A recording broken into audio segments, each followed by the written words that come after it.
Hey guys, Jack on Wrist back with another video. So in today's video, I want to do a little bit of a 1 month recap of my Rolex reference 114200. It's an Air King model, and I just want to break down the things I like about it, things I don't like about it after 1 month of ownership. Now, if you want to see my initial impressions of this watch, I'll leave a link in the top right corner to that original review.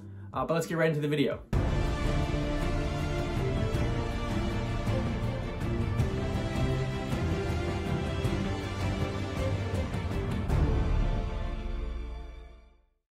So yes, it's been 1 month with my Rolex reference 114200, as I said in the intro, and I have some things I like about it, some things I don't like about it. This has been my everyday watch for a month now, wearing it pretty much every single day, with the exception of a few different occasions.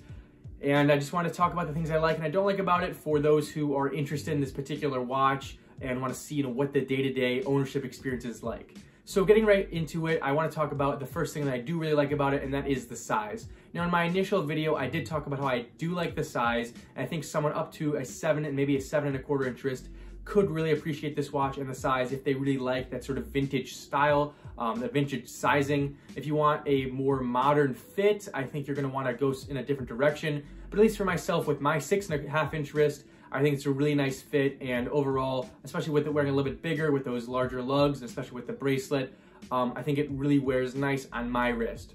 So any sort of debate about the sizing for at least my particular self, the 34 millimeters, I think that's, done with. I really like the size on my wrist. As an everyday watch, a little bit more subtle and subdued, not super flashy. The opposite of what I used to have, which was a Rolex reference 1625, a Thunderbird two-tone model, where it was a champagne dial, very, very flashy. This is way more subdued and really a really nice fit on my wrist.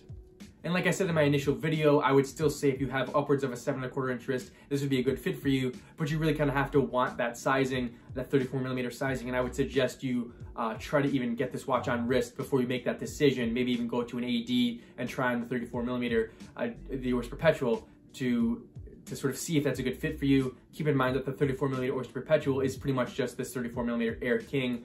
They're really the same case, same movement, same bracelet, same everything, just without the Air King on the dial. In fact, there's actually a Oyster Perpetual version of my watch, just without Air King on the dial, but the same exact watch. So the first thing I don't like about this Rolex is that there's no date window.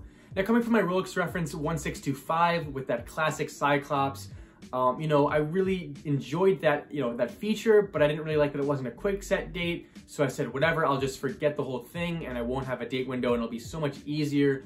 But I will say, if you're gonna wear any watch, especially this, as an everyday watch, you're gonna really probably appreciate that date function. It's such a simple complication that makes life so much easier. So I definitely really sort of miss that on my watch. I don't know if it's necessarily a deal breaker. I don't think I'm gonna necessarily go out and buy a 34 millimeter date, but I do think that it is something you have to keep in mind when you're trying to purchase this watch. If you're gonna wear it every single day, keep in mind that you might wanna really think about whether you want that date window or not. Now, obviously, if that's something that's more of a rotational piece, part of your collection, and you don't really care as much, or you just don't care about checking your smartphone, you'll just check your smartphone and see the date, then, that's good for you. But just keep that in mind with this watch. Another thing I do like about this watch is the blue dial. Now, in my initial video, I did sort of discuss whether or not it's a really good everyday color, and I would have to agree with my initial statement or my initial thoughts. When I first was buying this watch, I was a little bit wary of it being an everyday piece with that blue dial. I didn't really know if it was gonna fit in with every single outfit, every single day. But I have to say, it's a really nice blue. It keeps it really interesting. In certain light, it looks like a light blue. Certain light, it looks like a dark blue. Some even black, but depending on the angle. And I think that with a nice, a nice outfit, it really can just blend in perfectly with your wrist. I think it really doesn't matter the color, to be honest. I mean, normally I would imagine everyday color as being a black, a silver, a white, but I think blue is such a nice, still a fairly neutral color that looks good with a lot. I mean, if you're wearing blue, it really comes out, but when you're not necessarily wearing a blue, it still just sort of looks really nice and subdued on the wrist, so I really wouldn't worry about it. Now, that's obviously more for my specific watch, but it's really more of a statement in general about blue dial everyday watches. I think that's a great color, and at least for me, I felt really good about it after having it for about a month. I realized that it really is a nice color for every day.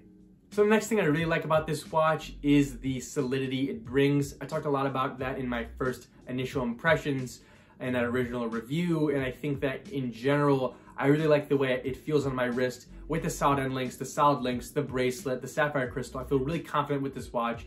Bringing it to the beach, bring it to work, whatever it is. I think it's really, really nice. It just feels so much better than the old one, coming from that reference 1625 with the acrylic crystal and the sort of loose Jubilee and the old, fold over clasp. It was just so much, almost worse in quality. That's such an intense word, but I think just in general, it just feels so much better. And I really would have to say, if you don't really care if it's vintage or new, go for new. If you want something that's going to really sort of feel like you're paying for a luxury watch. I paid $3,000 for my old vintage Datejust Turnograph, and I really got a watch that feels like any sort of modern day Seiko because it's vintage. And I think if you want to pay that same amount of money and get something really nice feeling, and you want to feel like you really paid the money for something really nice, go for the modern watch. You're not gonna regret it. So overall, I've stayed pretty much the same on a lot of my thoughts on this watch after a month. I'd still recommend it. I'd still say you'd have to have a little bit of a smaller wrist or really appreciate the vintage sizing of the watch to go for it with the 34mm case size.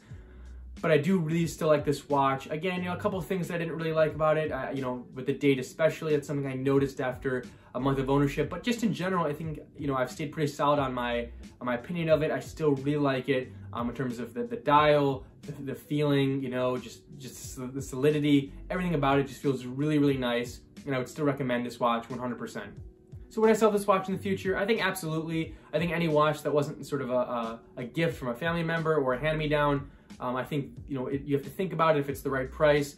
And I think in the future, I would definitely consider selling this to move up to a different model. I'm a huge fan of the Submariner, even the Always Perpetual 36, I really like that sizing. I think I might move up there maybe, just to get sort of a little bit more of a modern sizing. But I think I'm really happy with this watch. I'm not gonna go out of my way to sell it. I'm gonna try to keep it for a while, and for sure, I really like it, but I would of course think about selling it. So that's pretty much it for this video. If you enjoyed, please leave a like and subscribe, and leave any comments or questions down below. Please check out my Instagram @JackOnWrist for photos of this particular Rolex and all my other watches, and stay tuned for more videos about all things wristwatches. So thank you, and please subscribe.